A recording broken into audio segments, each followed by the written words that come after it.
नमस्कार दोस्तों, रामबाण एकेडमी के YouTube चैनल पर आपका हार्दिक स्वागत है। भाइयों, आज हम गणित का टॉपिक अनुपात समानुपात ले रहे हैं। यह चैप्टर हम 2 दिन में क्लियर कराएंगे। इसके बाद इसी चैप्टर के नियमों पर आधारित 2 चैप्टर और हैं, आयु संबंधी और मिश्रण, वो भी इसी पर डिपेंड करते हैं। तो पहले अनुपात समानुपात, फिर आयु संबंधी और फिर मिश्रण, तीनों चैप्टर को हम एक साथ लेकर चलेंगे। तो पहले आज अनुपात समानुपात यानी रेशियो और प्रोपोर्शन के बारे में हम बात करते हैं। तो इसमें कुछ बेसिक नियम देखकर चलते हैं। पहले हम पहला सवाल लेते हैं। 18 तथा 24 का 18 और 24 का तृतीयानुपाती बताओ।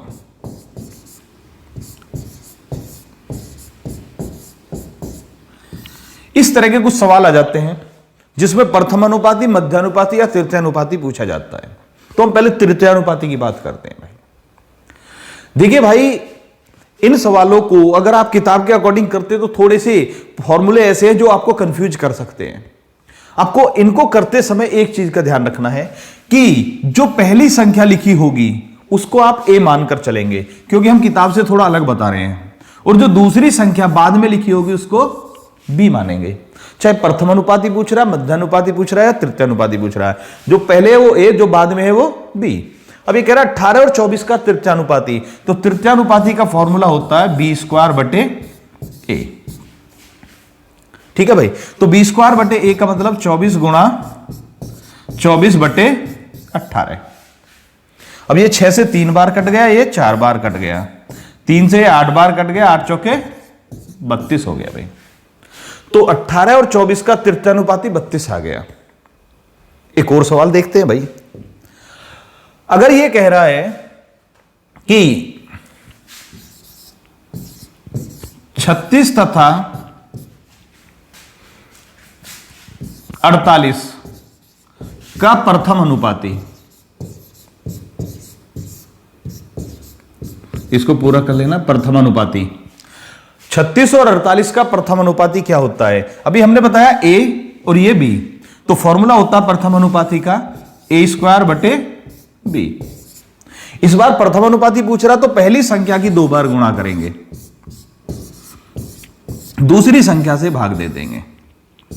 12 से 3 बार, ये 4 बार, 4 से 9 बार, आंसर आ गया 27। ठीक है भाई, तो प्रथम अनुपाती का मतलब ए स्क्वायर बटे बी, तृतीयानुपाती का मतलब है बी स्क्वायर बटे ए। यहां तक कोई डाउट तो नहीं? आसान चीज है, इसलिए ज्यादा टाइम नहीं दे रहे हम। तो देखते हैं। तो इसको आप ये कह सकते हैं प्रथम अनुपाती मतलब है ए स्क्वायर बटे बी। दूसरा तृतीयानुपाती, जो अभी हम बता चुके हैं दोनों को, मतलब है बी स्क्वायर बटे ए। देखिए भाई, किताब के अकॉर्डिंग थोड़ा सा बी सी वगैरह लेकर चलता है, हमें इसको सिंपल बनाना है। ठीक है, और एक होता मध्यानुपाती।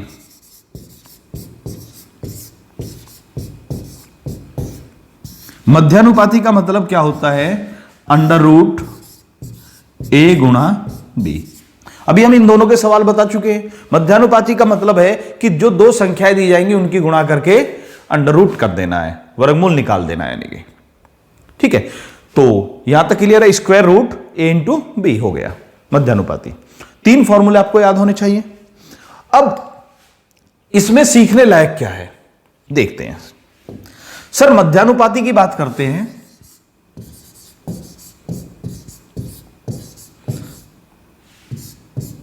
मध्यानुपाती मान लिया। अब अगर आपसे बिल्कुल सिंपल सा कोई सवाल दे रखा है कि उसमें आपको मध्यानुपाती बताना, 18 और 8 का मध्यानुपाती बताइए, तो आप क्या करेंगे?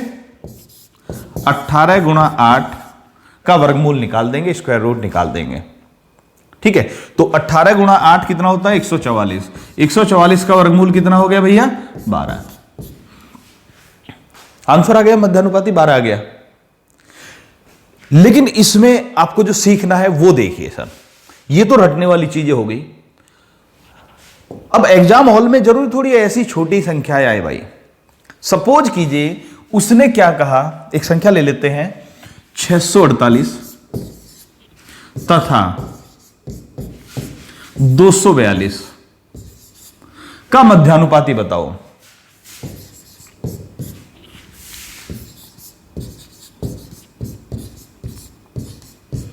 अब भाई ध्यान से सुनिए, 648 और 242 का मध्यानुपाती पूछ रहा है। अब हमने तो ये रट रखा कि दोनों की गुणा करेंगे, वर्गमूल निकाल देंगे। यहां पर 3 अंकों की 2 संख्या आ गई, इससे बड़ी भी आ सकती है भाई। ठीक है, तो ऐसी स्थिति में मध्यानुपाती कैसे निकालेंगे? इतनी बड़ी गुणा कौन करेगा? टाइम लगेगा। मैं एक ये नहीं कह रहा कि इस सवाल में टाइम लगेगा, इस जैसे और भी सवाल बन सकते हैं जिनमें टाइम लग जाएगा। क्यों? क्योंकि टाइम क्यों लगेगा? 648 गुणा 242। अब देखिए कितने स्टेप हो गए। पहले इनकी गुणा करनी है, 648 और 242 की गुणा करेंगे। ठीक है, 648 242 की गुणा करेंगे, उसके बाद फिर वर्गमूल निकालेंगे, तो लगभग 1-1.25 मिनट लग जाएगा। ये तो आप भी समझ रहे होंगे। हो सकता है 4 अंक वाली संख्या हो सकता है एक 3 अंक वाली, एक 4 अंक वाली हो, तो प्रॉब्लम आ सकती है भाई। टाइम मतलब प्रॉब्लम तो नहीं आनी, लेकिन टाइम खराब हो सकता है। तो ऐसे में आपको एक चीज और ध्यान रखनी है कि हमें इसको सोल्व करना है, ये नहीं कहना कि भाई पहले गुणा ही करनी है। ऐसे सवाल पर आप ध्यान रखना, स्पेशल वो भाई जो मैथ में थोड़ा सा हल्का कमजोर है, वो इसको डायरेक्ट गुणा करेंगे फिर वर्गमूल निकालेंगे तो टाइम लगेगा। तो आपको गुणा नहीं करनी, उल्टे टुकड़े करिए। ऐसे संख्या, अब देखिए 648 को अगर हम 2 से भाग दें तो 2 गुणा 324 होता है 648। 648 का मतलब 2 गुणा 324, और 324 आपके दिमाग में आ जाएगा कि ये 18 का वर्ग है, तो इसमें 18 के वर्ग में 2 की गुणा हो रखी थी। तो जैसे ही हम एक संख्या को देखेंगे तो ज्यादातर चांस ये है कि दूसरी संख्या में भी वही वर्ग के साथ छिपा होगा, पूर्ण वर्ग के साथ छिपा होगा। तो अब 242 के टुकड़े करते 2 गुणा 121। ठीक है भाई, ये हो गया 648, ये हो गया 242, टुकड़े हो गए। अब वर्गमूल का नियम क्या होता है? जोड़े में से एक निकालते हैं। तो यहां पर 324 को बाहर निकालेंगे तो क्या निकलेगा? 18। 2 और 2 4, 4 का वर्गमूल कितना हो गया? 2, और 121 का क्या हो गया भैया? 11। क्लियर हो गया भाई? अब 18 गुणा 2 36, 36 गुणा 11 396। आंसर आ गया 396। मुझे उम्मीद है आपको अच्छी तरह से समझ में आ गया होगा कि गुणा मत कीजिए, उल्टे टुकड़े कीजिए, और टुकड़े करने के बाद बहुत आसानी से ये सवाल आप कैलकुलेट कर सकते हैं। देखिए कितनी कम कैलकुलेशन हो गई। समझ में आ गया ये भी? तो प्रथमानुपाती, मध्यानुपाती, तृतीयानुपाती आपको क्लियर हुआ। कभी कभी चतुर्थ अनुपाती पूछ लेता है भाई। चतुर्थ अनुपाती कैसे पूछा जाएगा कि 14, 21 तथा 14, 21 तथा कोई एक और संख्या दे दिया उसने 26 का चतुर्थ अनुपाती बताओ।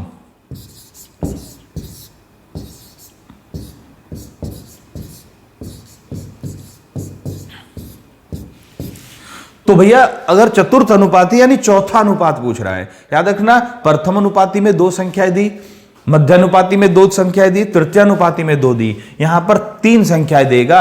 और ये बहुत आसान है भैया, अगर 3 संख्या दे रखी है, चतुर्थ अनुपाती पूछा है, इसका मतलब पहला अनुपात 14 है, दूसरा 21 है, तो ऐसा ही समान अनुपात होना चाहिए, इसी प्रोपोर्शन में होना चाहिए 26 अनुपात क्या। और इसको तो हर कोई जानता होगा, 24, 14, 21, 26 क्या, ये बताना है।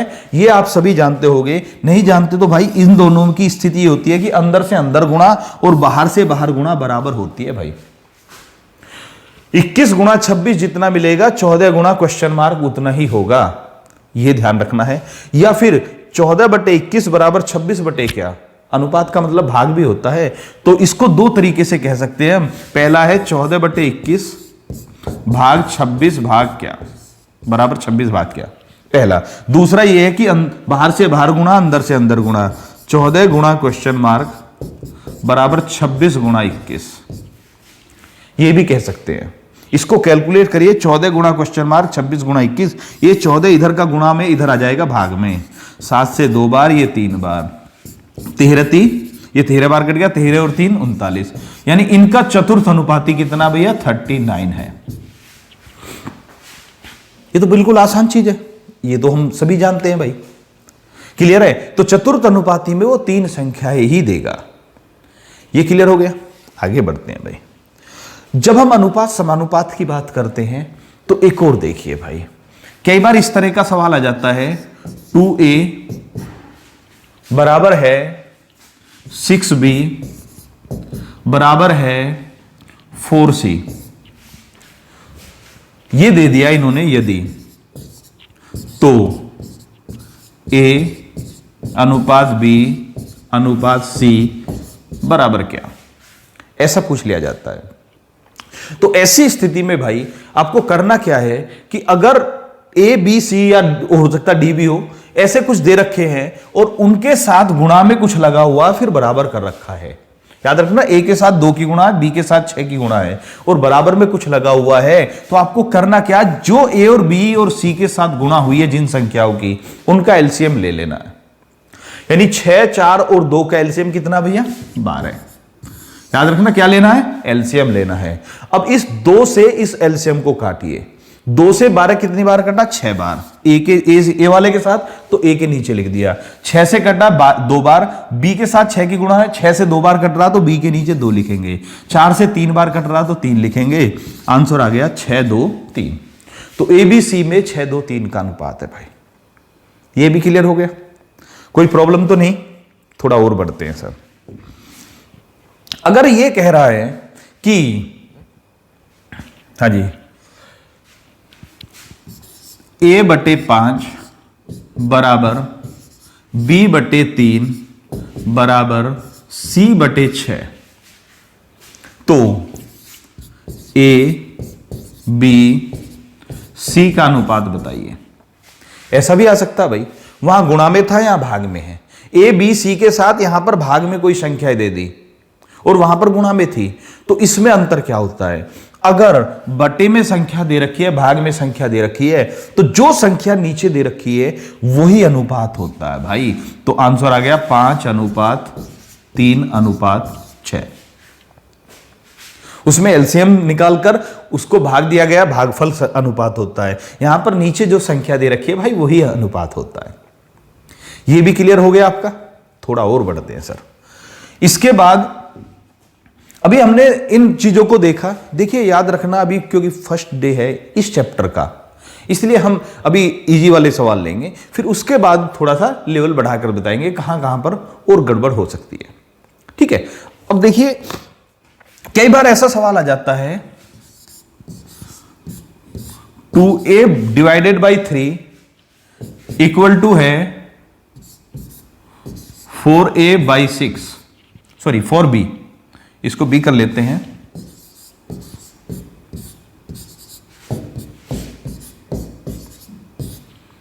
चलो 4a/5। तो अगर ऐसा कभी सवाल आ जाए और पूछे a अनुपात b क्या है, ऐसा भी कह सकता a का आधा b का तिहाई बराबर है, a का 3/4 b के आधे के बराबर है, इस तरह का कुछ भी कह सकते हैं। तो ऐसे सवालों को इस रूप में समझना आपको। अब a और b का अनुपात बताना है, तो इसका मतलब याद रखना a अनुपात b, ध्यान से देखना भाई, a अनुपात b का मतलब होता है a/b, अनुपात का मतलब भाग होता है, याद रखना भाई।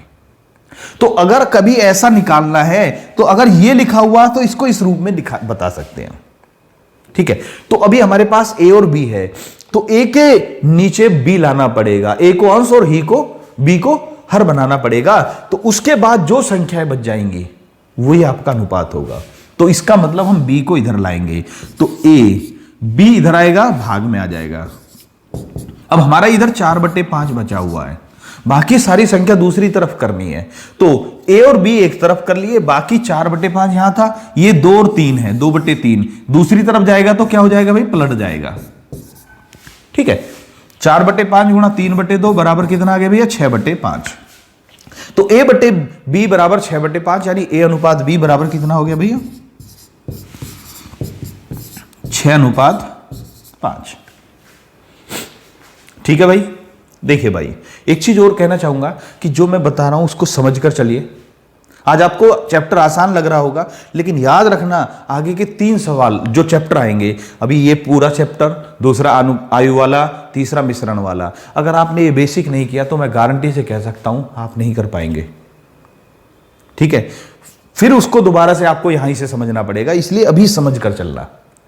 आज आपको आसान लग रहा होगा, लेकिन बहुत अच्छा चैप्टर है। तीनों चैप्टर इस नियम पर डिपेंड करेंगे, तो इसलिए क्लियर करके चलना भाई। ठीक है, आगे बढ़ते हैं। तो अभी हमने समझ लिया कि अनुपात कैसे निकालते, गुणा भाग में दे रखा है तो किसी संख्या के साथ।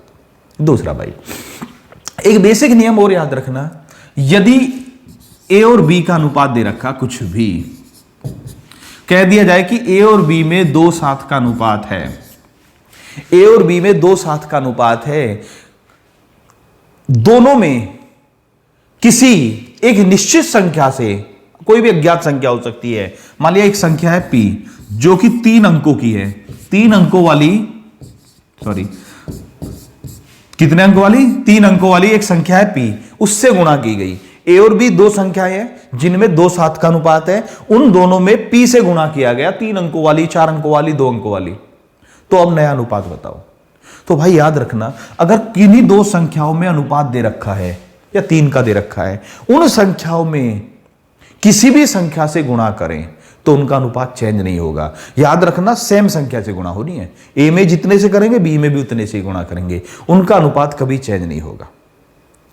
उतने से ही भाग करें तो भी अनुपात चेंज नहीं होगा, यह ध्यान रखना है। यानी कि अगर हम इसमें ए और बी में मान लिया यहां पर पी की गुणा कर रहे हैं और यहां पर भी पी की गुणा कर रहे हैं, तो अनुपात कितना रहेगा, 2:7 ही रहेगा।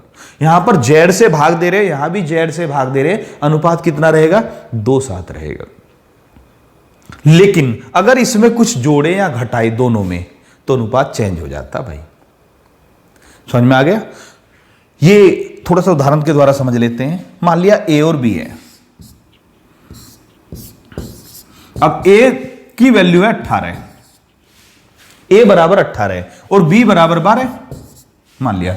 तो ए 18 है, बी 12 है, तो सपोज कीजिए 18 और 12 का अनुपात कितना हो गया भैया, 3:2। तो 6 से 1 काटा 3 बार, ये 2 बार, तो 3 2 आ रहा है। ए की उम्र 18 साल, बी की उम्र 12 साल, या ए के पास 18 रुपए, बी के पास 12 रुपए, कुछ भी मान सकते हैं। अनुपात कितना आ रहा है, 3:2 का अनुपात आ रहा है। अब इन दोनों संख्याओं में हमें किसी भी संख्या से गुणा करनी है। मान लिया हमने ऊपर की संख्या में 5 से गुणा करी, इधर 5 से गुणा करी, तो ये 5 तो 5 कट ही जाएगा। 51 से गुणा करी, 51 से गुणा करी, आपस में कट जाएगा, 18/12 ही तो बचेगा। समझ में आ गया होगा? ठीक, तो इसीलिए इनका अनुपात कभी चेंज नहीं होगा। अगर इनमें गुणा की जाए तो, भाग की जाए तो भी चेंज नहीं होगा। हां, अगर 18 और 12 में हम कोई संख्या जोड़ते हैं, जैसे 18 और 12 है, इसमें हमने ऊपर भी 6 जोड़ दिया, नीचे भी 6 जोड़ दिया, तो कितना हो गया, 24/18, और 24/18 का मतलब हो गया 4/3, यानी 4:3 का अनुपात हो गया। जोड़ने पर अनुपात बदल गया, प्लस और माइनस करने पर अनुपात बदलते, गुणा और भाग करने पर अनुपात चेंज नहीं होता भाई। यहां तक क्लियर है? अगले पर आते हैं। ये छोटी छोटी बेसिक चीजें याद रखेंगे तो चैप्टर बड़ा आसान हो जाएगा। ठीक है, अगले चीज पर एक और देखिए। अनुपात समानुपात में एक और चीज ध्यान रखनी है आपको। कई बार एक सवाल आता है, ए अनुपात बी बराबर 2:3 और सी अनुपात ए बराबर 4:3। तो ए बी सी का अनुपात पूछ रहा है भाई, ट्राई कीजिए। ए अनुपात बी बराबर 2:3, सी अनुपात ए बराबर 4:3, तो ए बी सी का अनुपात बताना है। ट्राई कीजिए भाई, और ट्राई करने के बाद आंसर जरूर लिख लेना भैया। ओके, ठीक है। मुझे उम्मीद है आपने वीडियो पॉज करके अपना आंसर चेक किया होगा। अभी आप में से बहुत सारे भाई ऐसे हैं जिन्होंने आंसर दिया 8:12:9।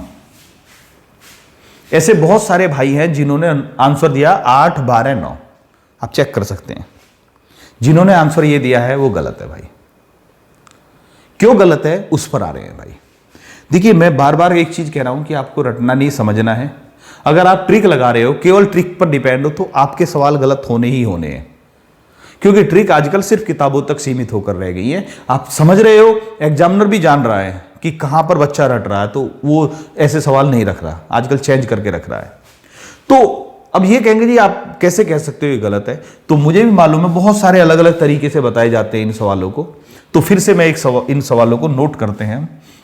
2 3 4 3 लिखा था हमने लिखा था A/B बराबर 2/3 और C/A बराबर 4/3। आपने 8 12 9 दिया, जो कि गलत था। ठीक है, अब हम क्या बोलते हैं उस पर ध्यान से देखना।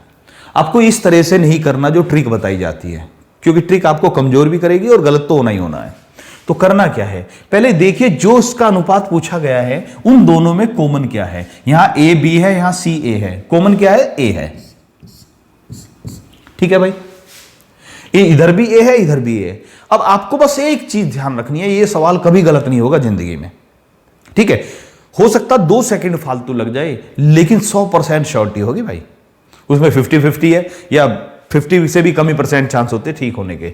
तो क्या करना है उसको देखिए, जो कॉमन है उसकी वैल्यू देखिए। यहां पर A, यहां पर A, यहां पर A की वैल्यू 2, यहां पर 3।